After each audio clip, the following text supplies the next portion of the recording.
Bem-vindos ao Conversa de Eleição. A semana começa sempre com Miguel Paes Maduro e Fernando Medina na Renascença olhar para a atualidade política. Hoje Miguel Paes Maduro em estúdio, Fernando Medina à distância. E depois de mais de um mês de campanha oficial, já temos um Presidente da República escolhido. António José Seguro venceu as presidenciais com 66,82% dos votos. Mais de 3.400.000 portugueses escolheram o candidato apoiado pelo PS. André Ventura perdeu com 33,18%. Mais de 1.700.000 portugueses votaram no candidato e líder do Chega. Há ainda 17 freguesias e 3 secções de voto que vão votar no domingo, mas a escolha já está feita. Marcelo Rebelo de Sousa já recebeu António José Seguro esta tarde no Palácio de Belém. Fernando Medina, fez parte da candidatura de António José Seguro, foi um candidato que apoiou. Nesta segunda volta, Seguro quase duplicou os votos, conseguiu a maior votação de sempre. Esperava esta expressão? Bom, eu acho, em primeiro lugar, que ontem foi um grande dia para a democracia portuguesa. Foi um dia de grande alegria, um dia de serenidade, de tranquilidade, por ver como a sociedade portuguesa soube mobilizar-se para proteger aquilo de mais fundamental que estava em causa nas eleições de ontem, que é o respeito pela nossa democracia, o compromisso com a nossa Constituição, com o Estado de Direito e com uma abordagem de união do país e não de fratura do nosso país. Uma votação que exprime um profundo sentido de aproximar e unir as pessoas, de rejeição de práticas de racismo, de xenofobia, de intolerância promovidas pela candidatura de André Ventura, e por isso foi muito bom ter visto ao longo das últimas semanas a forma como tantas e tantas e tantas personalidades e tantas centenas e milhares e milhões de eleitores do centro-direita em Portugal assumiram esse compromisso e deram prova desse compromisso cívico sem nenhuma hesitação. Eu acho que é claro dizer que houve uma mobilização muito forte, não só dos segmentos eleitorais que já tinham apoiado António José Seguro na primeira volta, mas um crescimento fortíssimo de António José Seguro na segunda volta, e é feito precisamente na mobilização desses setores que na primeira volta não o tinham apoiado, e por isso tendencialmente mais na área do centro-direita. Por outro lado, o resultado de ontem tem um derrotado claríssimo, que é André Ventura, que obviamente anda muito entretido a tentar transformar a derrota numa vitória ou numa meia vitória. Parece até, aliás, um bocadinho aquilo que outros partidos faziam há uns anos largos esta parte. André Ventura perdeu em toda a linha. Ficou muitíssimo aquém do resultado que estava à espera, cresceu em número de votos, mas um crescimento perfeitamente marginal face àquilo que foi o crescimento de António José Seguro, que foi esmagador.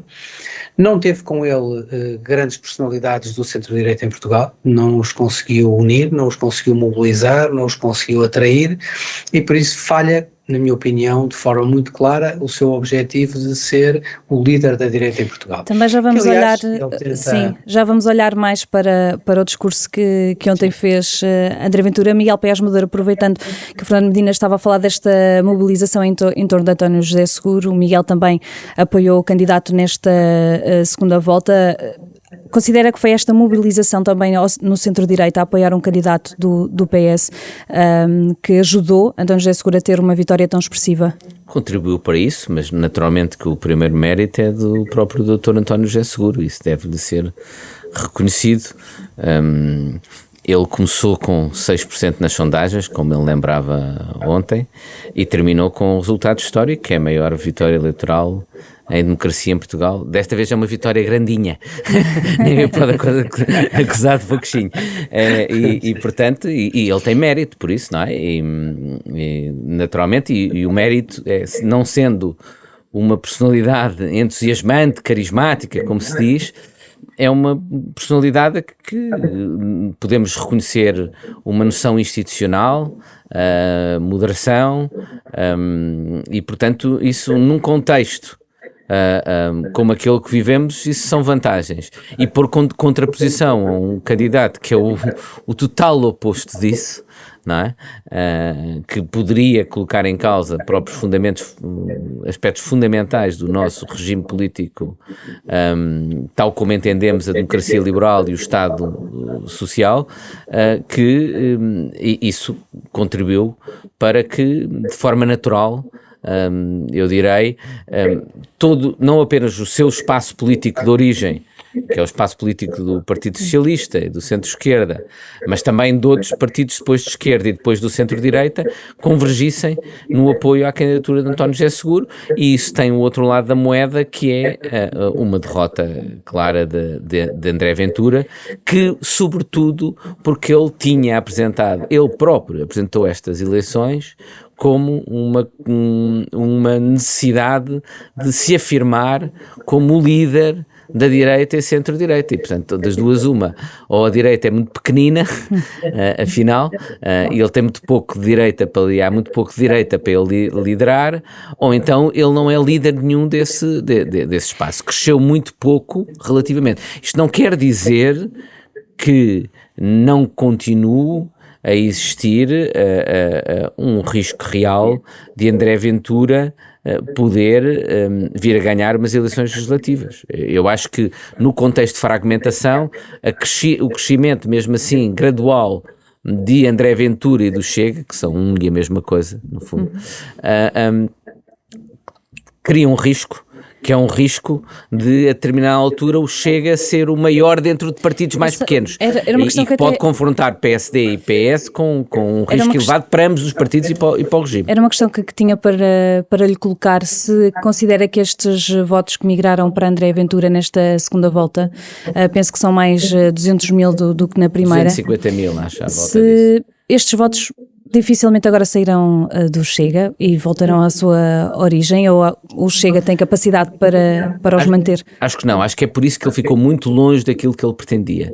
Repare, se nós juntarmos os votos de Luís Marcos Mendes, Coutinho Figueiredo e Gouveia e Melo, nós tínhamos à volta de 1.600.000 votos, dos quais ele só conseguiu 250, 15% desses votos. Portanto, ele demonstrou muito pouca capacidade, e ele próprio devia refletir sobre a razão disso, mas é um bom sinal, eu direi, do eleitorado. Demonstrou muito pouca capacidade de, mesmo num contexto de uma segunda volta, só com 2 candidatos,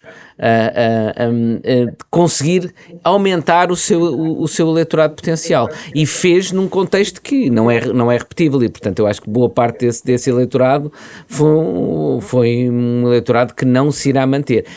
Acresce uma outra coisa que eu acho particularmente significativa, que é num contexto em que ainda por cima se dava, num contexto climático como aquele com o clima que vivemos, com a vitória de Seguro dado como garantida, o nível de abstenção que tivemos, que ainda foi mais baixo que a primeira volta. Significa que houve muitas pessoas mobilizadas para votar e que foram votar para dar uma mensagem clara de que não queriam André Ventura como Presidente da República, e isso é muito significativo.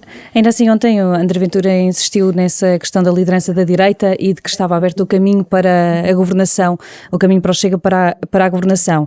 André Ventura recorreu a alguns números, ele teve mais 33% dos votos, a AD nas legislativas em percentagem teve mais 31%, ainda assim em número de votos a AD teve 1 milhão e mais 900 mil nas legislativas, Ventura 1 milhão e mais 700 mil, ficou a 200 mil mais ou menos de conseguir a mesma votação que a AD nas legislativas.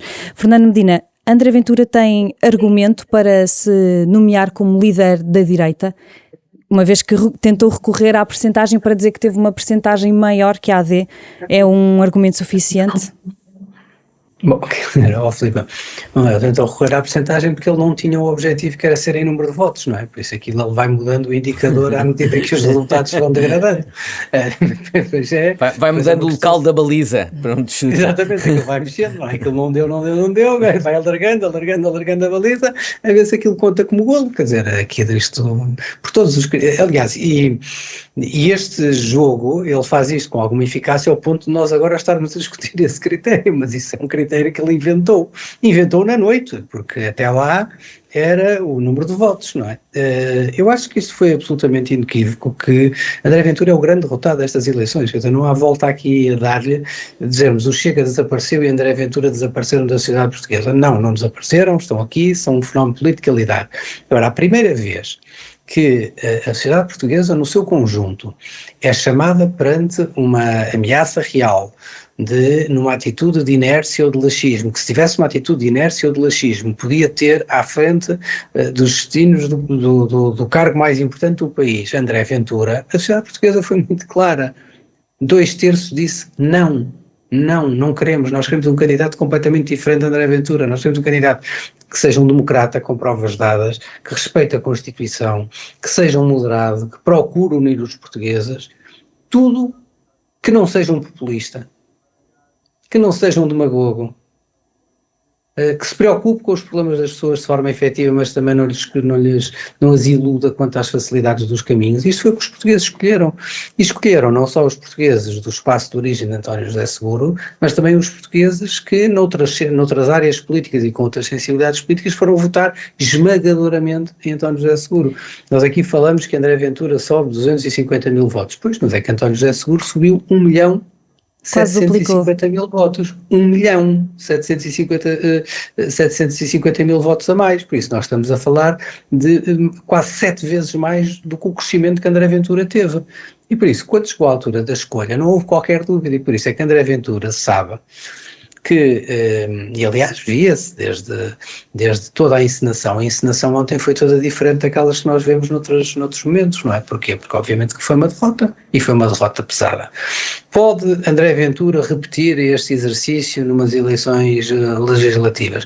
Não digo nem que sim nem que não, mas não foi ontem que eu acho que ele ficou mais perto disso. Acho até que não ficou, porque numa campanha eleitoral que se possa disputar entre alternativas de governação e entre o centro-direita e com o PS com força a disputar essas eleições, naturalmente que a tendência para uma certa bipolarização em torno dos dois partidos do sistema é mais forte do que noutros momentos, e por isso acho que André Ventura está hoje a tentar transformar, está num spinning muito intenso a tentar transformar o que foi uma derrota copiosa, e não só uma derrota, foi uma derrota grande porque ele falhou nos termos que ele pôs na campanha, não é? Ele disse que isto era uma campanha entre esquerda e direita. Bom, obviamente que isto não foi uma eleição de esquerda e direita, porque a esquerda não tem 66% dos votos no nosso país. Não tem, objetivamente. Muito menos num cenário de legislativas, em que a percentagem, aliás, inverte-se. Quis fazer disto uma campanha contra o sistema. Quis fazer disto uma campanha da revolta contra os mesmos dos há 50 anos, os imigrantes, tudo e mais alguma coisa à sua lenga-lenga do costume. Quis usar as intempéries como um palco do seu populismo até incomodativo e até impróprio. Tudo isso foi absolutamente rejeitado. André Ventura, no seu estado puro, não mobilizou a direita, não mobilizou o que são os setores da direita, do centro-direita. Isto é, eu acho que se via em André Ventura um certo sentido de ele ser um pouco um órfão, não é? Porque ele quer se afirmar líder de um espaço político quando o grosso desse espaço político foi votar contra ele. Não há nada a fazer quanto a isto, a não ser André Ventura perceber, no fundo, que está a atingir um ponto de limite que não lhe trará, que não lhe fará a autoestrada que ele quer fazer os portugueses convencer que tem. Miguel Paiás Maduro, este resultado de André Ventura é ou não um balão de oxigênio para Luís Montenegro? Não, é um balão de oxigênio, não penso que seja. Um alívio? Não, sinceramente não. Eu aí tenho um pouco mais de preocupação que o Fernando. Eu acho que se nós olharmos para estas presidenciais no seu todo e olharmos para o primeiro turno, nós vemos para além de André Ventura, houve 2 candidatos diferentes, claramente, de André Ventura, mas que eram candidatos que, de certa forma, captavam em boa parte do seu eleitorado um certo sentimento de revolta e frustração face ao funcionamento do nosso sistema político e da nossa democracia, que são Coutinho Figueiredo e Gouveia e Melo. No fundo, pessoas que queriam exprimir claramente uma ideia de mudança significativa. Isso significa que há margem para além do próprio crescimento do Chega, que eu acho que estas eleições presidenciais na segunda volta provaram, que exceto se houver uma mudança significativa, é um potencial de crescimento limitado. Isso sim, isto provou. Ou seja, a taxa de rejeição em relação a André Ventura continua a ser muito elevada. Ele não parece ter muita capacidade de aumentar para além disso. Se não o faz neste contexto que teve, dificilmente o fará numas legislativas, mas para além disso há o risco de aparecimento ou de crescimento de forças políticas. Eu acho que a IEL provavelmente é capaz de se ter suicidado, mas pode aparecer um outro movimento, uma outra força política associada a Coutinho Figueiredo. Há uma competição agora, sobretudo no espaço da direita, com multiplicação de blocos que é possível e que podem levar a um relativamente curto prazo a termos umas eleições em que, como eu dizia há pouco, em que o Chega é o maior de pequenos partidos. Qual é o problema que isso é? Isso é que se o Chega, por exemplo, ganhar umas eleições com 27%, 28%, num contexto de crescente fragmentação, não é impossível. E o Chega pode chegar aos 27%, 28%, até aos 30%, ainda pode ter esse potencial de crescimento. Se ganhar umas eleições com isso vai colocar o PS e o PSD num dilema, que é um dilema também para o nosso sistema político, que é para não deixar o Chega governar, terem de se unir e de fazer um bloco central. Isso, por um lado, poderá ser fundamental ou essencial nesse contexto, mas vai criar um problema para o futuro, porque vai criar uma nova bipolarização entre, de um lado, esse bloco e a alternativa sendo uma alternativa populista. Quando era muito melhor, é muito mais saudável uma alternativa como aquela que nós temos tradicionalmente, centro-direita, centro-esquerda, entre dois partidos moderados. Eu acho que esse é o risco que nós temos para o futuro. Quanto a Montenegro, no curto prazo, o que eu acho é que Ventura vai continuar a criar, eu já escrevi isto há algum tempo, nós vamos ter instabilidade política sem ter necessariamente instabilidade governativa.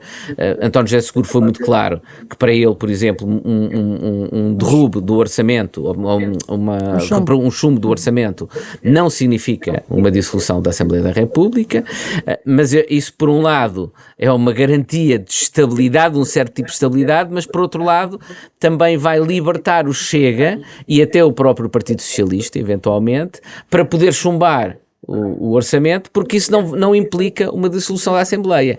E Montenegro pode-se ver na iminência, no próximo ano, de ter de governar sem orçamento aprovado. Ou então, nessa altura, de vir dizer que não aceita, mas nesse caso é ele o causador da crise política, o que será um problema para ele, até porque ele já perdeu um trunfo na última vez, a propósito do caso Pinum Viva, já perdeu esse trunfo, digamos, de poder dizer eu só governo em certas condições. Não o pode estar a fazer sempre. Agora, como é que deve Montenegro procurar entendimento com o PS e Chega, tentar amenizar as relações até o Orçamento do Estado? Eu acho que ele deveria tentar usar a oportunidade que lhe abriu José Luís Carneiro. José Luís Carneiro abriu-lhe a oportunidade de fazer ontem, de novo repetiu isso, de fazer algumas reformas importantes, eu acho que isso pode ser positivo, desde logo para o país, se isso for possível e viável. Eu acho que tentar ficar em cima do muro, que tem sido a tentativa de Luís Montenegro, para tentar dar a ideia de que de um lado está um PS radicalizado e do outro está o Chega, que não vai continuar a funcionar. É a minha opinião. E acho que o risco de ficar em cima do mundo nessa circunstância é que ele até pode permanecer no governo, mas vai ser um governo paralisado, inclusive, do meu ponto de vista, provavelmente a ter de governar em duodécimos. Fernando Medina, ontem também uma das questões mais colocadas era se esta vitória de António José Seguro era um balão de oxigénio para o PS. Eu perguntava-lhe como é que o Partido Socialista deve aproveitar o facto de ter conseguido a eleição de um candidato que apoiou nestas presidenciais para se salvar um pouco da crise em que estava. Eu não acho que a eleição de António José Seguro seja um balão para o PS. Acho que a eleição de António José Seguro é uma vitória dele próprio. Ele tem um passado, tem uma história de militância socialista muito intensa, desde os tempos que era muito jovem até ter sido secretário-geral do Partido Socialista. A vitória é dele, não é uma vitória do Partido Socialista. Este António José Seguro conseguiu mobilizar quase 70% do eleitorado na primeira volta. É hoje o político português com mais votos, que teve mais votos em todas as eleições do Portugal Democrático, e por isso isto não pode ser lido como uma vitória do Partido Socialista. Mas mostra algo que é importante para o Partido Socialista entender, é que quando há uma personalidade e quando há uma personalidade que tão bem se adaptou ao contexto, não é? Das pessoas quererem uma estabilidade democrática, quererem um Estado que funcione, que se respeitem os direitos e as leis, que se trabalhe em prol da união do país e não da divisão do país, que não há nenhum anátema no país em votar num candidato que tenha provindo do Partido Socialista. Pronto, isso é no fundo essa normalização desse voto do Partido Socialista em alguém que venha dessa área, que o PS tem que retirar para neste momento, mas alguém que tem também um posicionamento político que é diferente, por exemplo, daquele que o Partido Socialista tinha na liderança anterior a José Luís Carneiro. Mas mais nada do que isso, não deve fazer, nem pode fazer sua esta vitória, porque não é sua esta vitória. Eu gostava de ir aqui um bocadinho só atrás, sim, rapidamente, que o Miguel levantou, que são questões importantes. Eu acho que nós temos que ter a capacidade, e estas eleições para mim foram muito reconfortantes, porque eu acho que o peso da extrema-direita e do discurso da extrema-direita mesmo do ponto de vista mediático tem hoje uma expressão muito maior do que aquela que é a sua expressão, do que a expressão eleitoral. Acho que as televisões e a comunicação social tradicional dá um excesso de presença a André Ventura. Temos órgãos de comunicação social como o Observador, que são órgãos ativos dessa frente de extrema-direita no nosso país, mas estas eleições mostraram uma enorme capacidade dos partidos democráticos se alinharem em torno de uma candidatura, percebendo o que era fundamental para o regime. Ora, se eu percebo a argumentação de que um bloco central é uma solução que comporta riscos, e comporta, mas vamos ter que também limpar um pouco, avançar. Se um dia o país chegar a uma circunstância em que para derrotar André Ventura e impedi-lo de chegar ao governo isso é necessário, mal será se os partidos fundamentais da democracia portuguesa não o fizerem. Tem a obrigação de o fazer. Deve agora José Luís Carneiro procurar mais consenso com Luís Montenegro, por exemplo? Eu acho que desse ponto de vista a questão está bastante mais com Luís Montenegro do que com o Partido Socialista. O Partido Socialista, com o José Luís Carneiro, tem identificado desde o início um conjunto de áreas que aliás tem vindo a alargar, em que tem proposto ao Primeiro-Ministro um trabalho conjunto. O Primeiro-Ministro tem optado por outro caminho, que é dizer o seguinte: eu vou-me encostar às bandeiras do Chega, eu vou fazer delas minhas, todo o dossiê da imigração e da nacionalidade, que é uma pouca vergonha, é uma cedência clara ao Chega. E o erro está precisamente aí, é que nunca procurou, aliás, fazer essas alterações em entendimento com o Partido Socialista, procurou-as fazer com o Chega. Eu acho que o Luís Montenegro talvez tenha também já visto o erro, é que tentar copiar a agenda do Chega, a única coisa que dá é reforçar o Chega, porque no fundo o que as pessoas dizem é, bom, mas afinal o Chega tinha razão nas questões que estava a levantar, não era contra. E por isso, o problema que o PSD tem é um problema muito simples, que é a ala pró-Chega dentro do PSD tem um defensor que é o grande cavaleiro, o Dom Sebastião perdido nas brumas do PSD, que é Pedro Passos Coelho. E por isso isto tem levado a que o PSD tenha e de Pedro Passos Coelho vem depois os seus coronéis e os seus capitães e os seus tenentes por ali abaixo armadilhados nessa frente. E é isso, aliás, que tem forçado também este encosto e esta proximidade ao Chega no sonho de que reapareça no país aqui o grande que não é o Dom Sebastião, é o Dom Pedro, São Pedro, aliás, neste caso, que teria que ser assim, São Pedro Passos Coelho, que reemerge dentro do PSD e que vai unificar toda a direita, acaba com aquela excrescência da IL e arruma André Ventura dando-lhe um cargo de vice-primeiro-ministro e fundindo os partidos todos de novo, aliás, como eles eram mais ou menos antes de Rui Rio. E é este o problema que Montenegro vai ter que fazer um caminho, na minha opinião, que é um caminho diferente, é um caminho que ganhava em ser diferente. Vai ter André Ventura numa situação de provocar instabilidade. Eu acho que André Ventura vai tentar, ele não aguenta, está na sua natureza, ele não vai aguentar 3 anos sem provocar uma crise, sem tentar provocar uma crise, e por isso eu percebo bem, aliás, não só as palavras de António José Seguro, como também de várias personalidades dentro do PSD que dizem, não, se a governação em duodécimos não tem problema, nós vamos fazê-la se não tivermos orçamento aprovado. Eu acho bem esta desdramatização. Como ex-ministro das Finanças tenho a dizer que para as finanças públicas governar em duodécimos é muito bom para as finanças públicas portuguesas. Os tetos de despesa ficam congelados nos níveis do ano anterior, por isso não incorporam sequer a inflação, o país ainda mais controlado, evitam-se disparates orçamentais maiores, e por isso não vejo nenhum prejuízo nessa governação, se, como eu suspeito que vai acontecer, André Ventura quiser subir a parada, se não já neste próximo orçamento, e eu julgo que ele vai querer já neste próximo orçamento, no próximo, sem dúvida.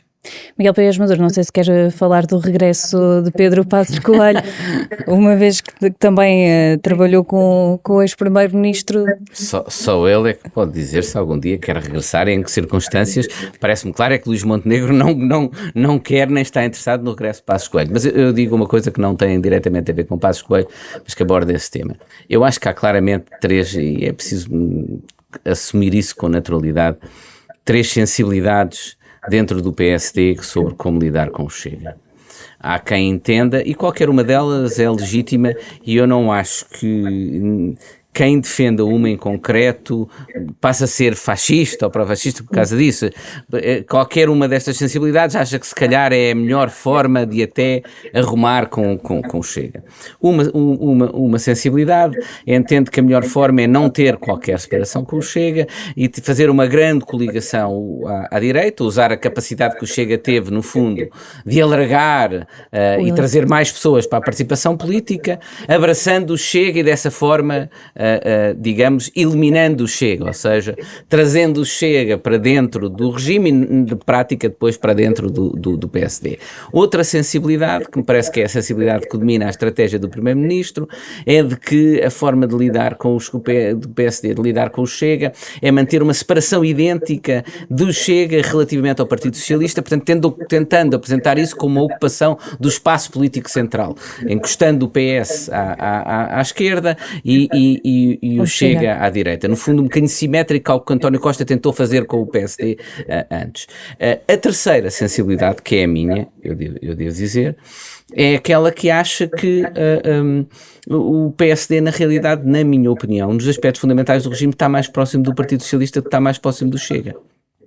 E que há aspectos que nos separam do Chega, que são aspectos que não permitem, na minha opinião, qualquer tipo de acordo com o Chega e que devem ser explicitados para o eleitorado saber que precisamente nós não estamos tão longe do Chega como estamos do Partido Socialista. Eu sei que para certas pessoas da minha área política é difícil aceitar isto, mas para mim é a verdade. O PSD e o PS, por exemplo, comungaram certos aspectos da construção do regime político democrático que continuam a ser fundamentais e que são diferentes daqueles que o Chega faz. Isto não quer dizer defender um bloco central, mas eu aí estou de acordo com o Fernando. Se vier a ser necessário para defender aquilo que, do meu ponto de vista, é fundamental, do ponto de vista do regime político, do Estado Social de Direito que temos tido, também não excluo essa possibilidade. Agora, o que eu acho é que o PSD tem de ser fiel aos seus princípios e isso implica uma separação clara relativamente ao Chega. Miguel Paes Maduro, Fernando Medina, muito obrigada. Posso ter 15 Mesmo segundos? rapidamente, sim. Muito rápido. Só para comentar aqui sobre estas 3 linhas que o Miguel identificou. O problema deste tema da grande coligação com o Chega é ou ele é feito por Passos Coelho ou o abraço do urso esquece que o urso é André Ventura. Sim. Normalmente o verdade. partido grande abraçava o pequenino, não é? E o pequenino ia desaparecendo, não é? Era a chamada tese do abraço do urso. Neste caso concreto, o urso é o Chega. Essa E por é a isso, lógica do nome Passos Coelho, porque é o único que é visto como eventualmente podendo fazer esse abraço de uma forma Exatamente, Passos Coelho consumida. seria o único, e por isso o problema daqui é quem se quer pôr dentro dos braços do urso e depois ser trincado. A segunda questão, a estratégia da separação do Chega igual à separação do PS, era uma estratégia que poderia funcionar caso o líder do PS fosse Pedro Nuno Santos. É verdade. Não funciona com o José Luís Carneiro. Não funciona e nunca vai funcionar com o José Luís Carneiro. Nunca ninguém vai conseguir olhar para o José Luís Carneiro e dizer que ele tem alguma pinga de radicalismo minimamente parecido. Primeiro que ele é um homem com bom senso, não diz coisas sem senso, não é? E depois não diz coisas, e depois enquadra-se perfeitamente dentro do regime que nós construímos, ao contrário de André Ventura que o quer destruir, e por isso não há aqui capacidade de equiparação, e por isso é que eu acho que estas 2 linhas políticas que têm perturbado muito a direção do PSD precisam, não é? Vamos ver nos próximos meses e no próximo ano como é que elas se vão desenvolver, porque eu acho que elas têm sido obstáculo, um diálogo bastante mais profícuo e é um avanço mais profundo na resolução, mais rápido, na resolução de problemas importantes para o país. Muito obrigada, Fernando Medina. Miguel Paiares Maduro, a conversa de eleição fica por aqui. Começamos nas eleições presidenciais e acabamos com reflexões sobre a relação entre os partidos políticos nos próximos tempos. O Conversa de Eleição regressa na próxima semana. Uma boa semana a todos.